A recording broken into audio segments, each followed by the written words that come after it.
Jackson. ¿Qué? Toca el claxon. Un viaje por Guipúzcoa.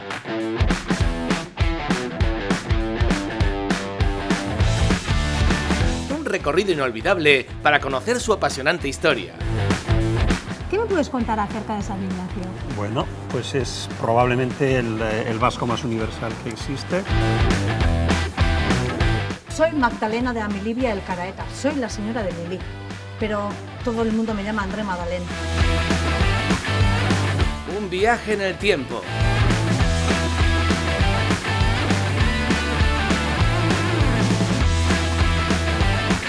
Paisajes de ensueño.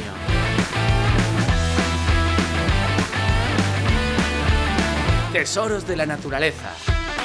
En un tramo muy pequeño de costa, en esta playa, hay información muy importante. Un lugar para vivirlo.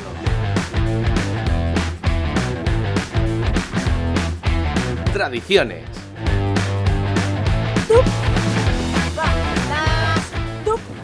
Malén, no sé si yo muy bien el remo, Un viaje para degustar su gastronomía. Hasta la tarde estás con el sabor de este queso. Pues yo feliz, si me quedo con este sabor, estoy feliz todo el día. Un lugar para conocer a su gente. Pello, eres un artista.